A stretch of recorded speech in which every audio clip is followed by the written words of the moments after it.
I never thought at the age of 23 I'd be held up at gunpoint, but it happened, and my life dramatically changed. I was 23 years old and been working in the banking industry for 2 years. The first year, I was in Cincinnati, where I fell in love with Skyline Chili. A 3-way, 2 cheese conies, and a Dr. Pepper was the standard Friday afternoon fare. Then I got promoted, assistant branch manager, and they moved me to Indianapolis. By the world standards, you could say I was on my way.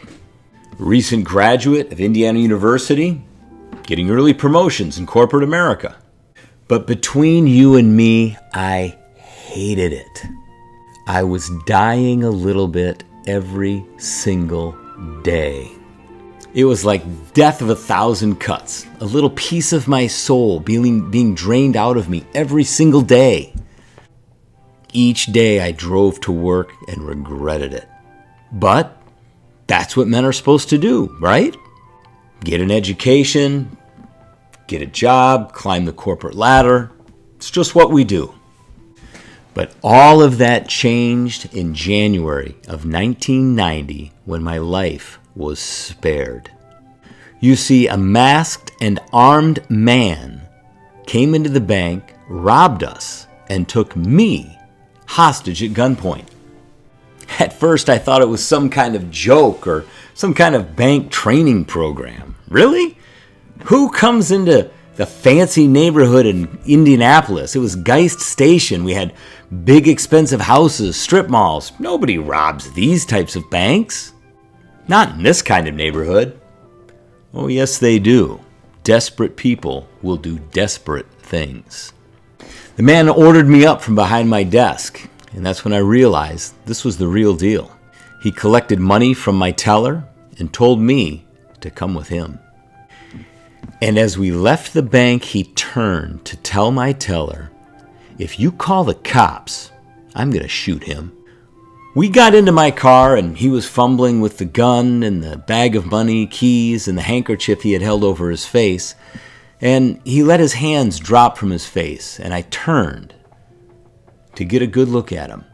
And he pointed the gun right in my face. He said, "If you look at me again, I'm going to shoot you right here. You turn and look out the window." And I did.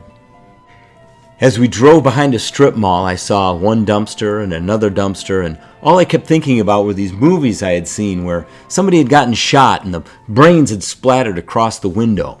That's what I was thinking about when we were driving behind the strip mall. And then he stopped and said, "Get out." And I got out of the car and took off running. He sped away, and I called the police. After I told the police and the bank president what had happened, I drove home to my apartment. But I didn't sleep a wink that night.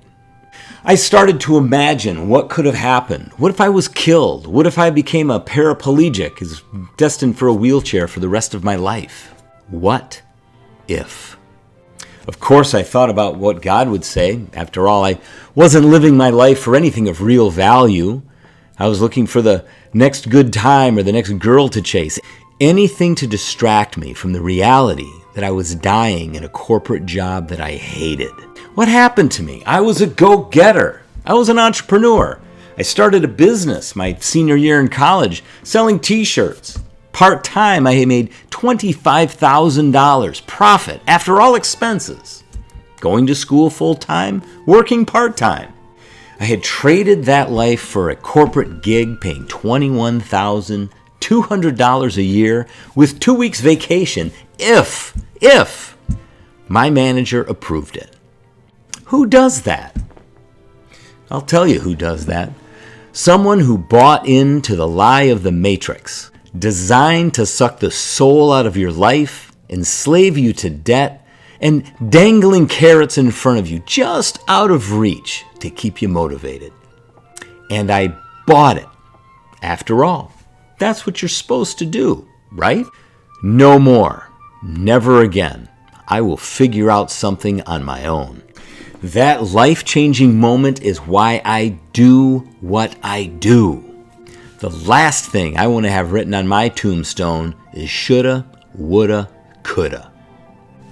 I'm going to die with memories, not dreams left undone.